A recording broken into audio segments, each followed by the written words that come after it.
चलो तो आज अपन पढ़ते हैं प्रेजेंट परफेक्ट टेंस।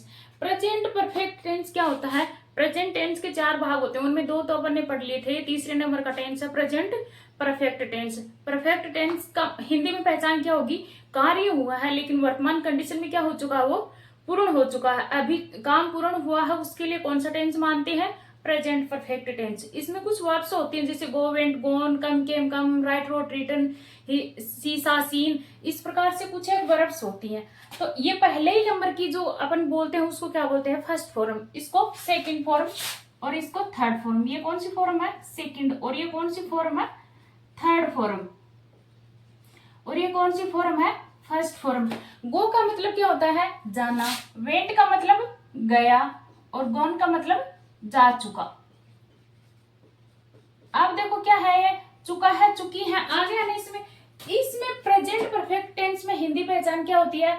चुका है, चुकी है, चुके हैं, लिया है, दिया है, किया है, गया है, आई है, आए हैं, हुआ है, हुई है और हुई है।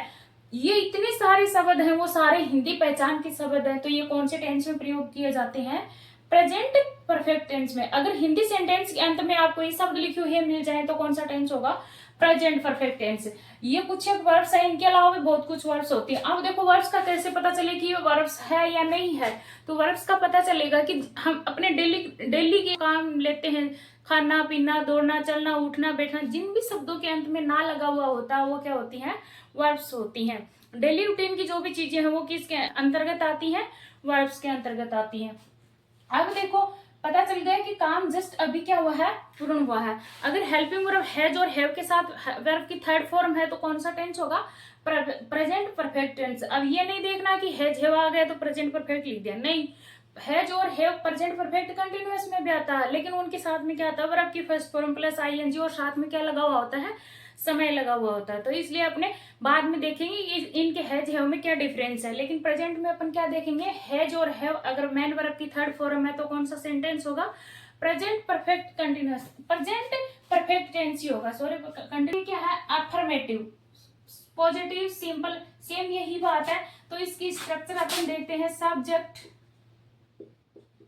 Plus H V plus M V plus object plus अगर और कुछ बच गया तो वो क्या आ जाएगा? इसकी स्ट्रक्चर के अंतर्गत आ जाएगा अफर्मेटिव सेंटेंस की। अपन पढ़ते हैं जैसे वह स्कूल जा चुका है। ये साधारण से एक वाक्य है, इसको इस स्ट्रक्चर के अंतर्गत अपन कंप्लीट कर लेते हैं। किस प्रकार? अगर यहाँ पे वह लड़का भी हो सकता है, लड़की भी हो सकती है, लेकिन आगे क्या लगा हुआ है? चुका है। इसलिए हमें कन्फर्म पता चल गया है कि ये क्या है? लड़का है। इसलिए देखो सब्जेक्ट का सब्जेक्ट लिख देंगे हम। ये सब्जेक्ट क्या है? सिंगुलर है या प्लूरल? ही, सी। अब देखो एक चीज और याद रखने की है, हैज और हैव। अब कैसे पता करें कि हैज और हैव? मेन वर्ब की तो थर्ड फॉर्म आ गई, पता चल गया। लेकिन हैज और हैव कहाँ लगाए? हैज और कहाँ लगाए? हैव। तो देखो हैज के लास्ट में क्या लगा हुआ है?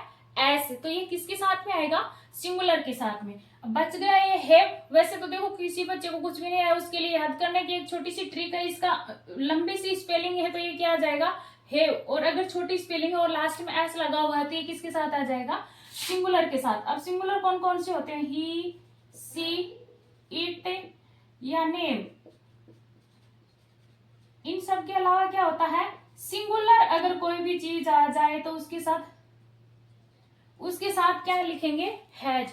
और हैव किसके साथ आएगा? प्लूरल के साथ। आई, वी, यू, दे। और साथ में क्या आएगा? प्लूरल। अगर प्लूरल है तो क्या आएगा? हैव। और सिंगुलर है तो क्या आ जाएगा? हैज। हैज के लास्ट में एस लगा हुआ है तो सिंगुलर के साथ। बच गया वो किसके साथ? प्लूरल के साथ। तो अपना वह क्या है? ही। अब जा चुका है। अब देखो जा चुका है तो कौन सी फॉर्म आएगी? गो, वेंट, गोन। गोन क्या है? Third form. अब पहले क्या लगाएंगे? Helping verb. हैज आएगा या हैव? ही क्या है? सिंगुलर है तो सिंगुलर के साथ में क्या लगा देंगे? हैज। She, has. वर्ब की थर्ड फॉर्म क्या आ जाएगी? गॉन।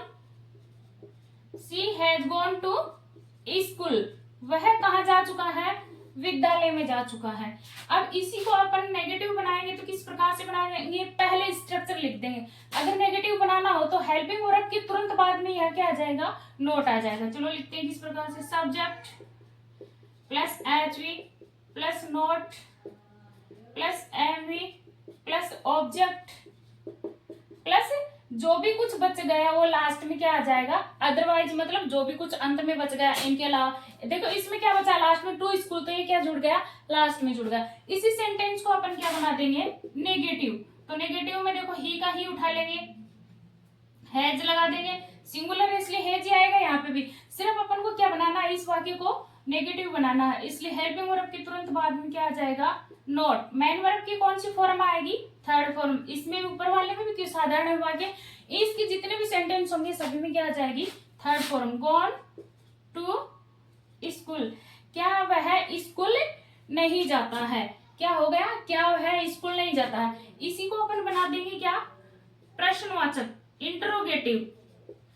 इंट्रोगेटिव स्ट्रक्चर बनाएंगे तो किस प्रकार बनाएंगे, ये नेगेटिव है, इंट्रोगेटिव में पहले क्या लगा देंगे, हेल्पिंग वर्ब, और ये नोट आएगा नहीं क्योंकि इंट्रोगेटिव है। इंट्रोगेटिव नेगेटिव बनाएंगे तो क्या आ जाएगा, नोट, लेकिन ये किसके बाद में आ जाएगा, सब्जेक्ट के तुरंत बाद में। अगर किसी को कुछ भी नहीं आए तो पहले क्या कर देंगे, इसको पहले यहाँ लगा देंगे इंट्रोगेटिव में, फिर क्या लगा देंगे, सब्जेक्ट, और नोट छोड़ देंगे, बाकी का वैसा रह जाएगा। तो क्या लिखेंगे, have, helping verb has have plus subject plus MV plus object plus जो भी अन्य कुछ बच गया हो, अदरवाइज या अन्य जो भी कुछ बच गया हो क्या आ जाएगा, लास्ट में आ जाएगा। अब इंट्रोगेटिव बनाएंगे तो हेल्पिंग वर्ब पहले ही आ जाएगी, तो इसकी हेल्पिंग वर्ब क्या लगी हुई है।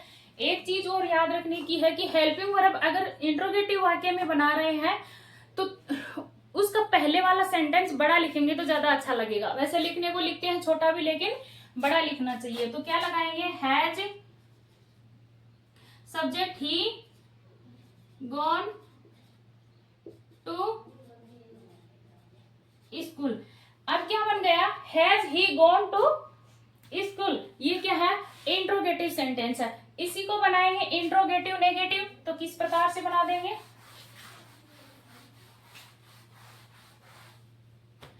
Interrogative negative. इंट्रोगेटिव नेगेटिव बनाने के लिए क्या कर देंगे, हेल्पिंग वर्ब पहले लगा देंगे प्लस सब्जेक्ट लगा देंगे, सब्जेक्ट के तुरंत बाद में क्या आ जाएगा, नॉट प्लस एमवी की third form plus object plus अन्य जो भी कुछ बच गया वो क्या आ जाएगा, लास्ट में आ जाएगा। हेल्पिंग वर्ब क्या है, सी, क्या है, स्कूल जा चुका है तो क्या आ जाएगा, he has he not gone to school, क्या वह विद्यालय नहीं जा चुका है। अंत में क्या लगाएंगे, क्वेश्चनवाचक मार्क लगाएंगे। तो अपन को समझ में आया किस प्रकार से प्रेजेंट परफेक्ट टेंस में हिंदी पहचान क्या होती है, चुका है, चुकी है, चुके हैं, लिया है, ली, गया, हुआ, जो भी है वो क्या है, हिंदी पहचान है। इसमें कैसे पता चले, काम तुरंत अभी कंप्लीट हुआ है लेकिन हो चुका है काम, अब की कंडीशन में पूर्ण हुआ है तो प्रेजेंट परफेक्ट टेंस हो गया। इसकी कुछ वर्ड्स होती हैं जो डेली रूटीन में अपन काम में लेते हैं, लास्ट में शब्दों के क्या लगा हुआ होता है, ना, चलना फिरना, दौड़ना, उठना, बैठना, ये इंग्लिश में मीनिंग याद करके अपने क्या बना लेंगे, इनकी वर्ड्स। फिर क्या आएगा, हैज किसके साथ आएगा, सिंगुलर के साथ, हैज के लास्ट में क्या लगा हुआ है, एस, इसलिए किसके साथ में आएगा, सिंगुलर के साथ में। बच गया वो किसके साथ में, प्लूरल के साथ में। सिंगुलर कौन कौन से शब्द होते हैं, ही, सी, इट, या किसी व्यक्ति विशेष का नाम या कोई पर्सनल नाउन क्या होती है, सिंगुलर। लेकिन प्लूरल किसके साथ आएगा, आई, वी, यू, दे, और प्लूरल के साथ कोई भी नाउन या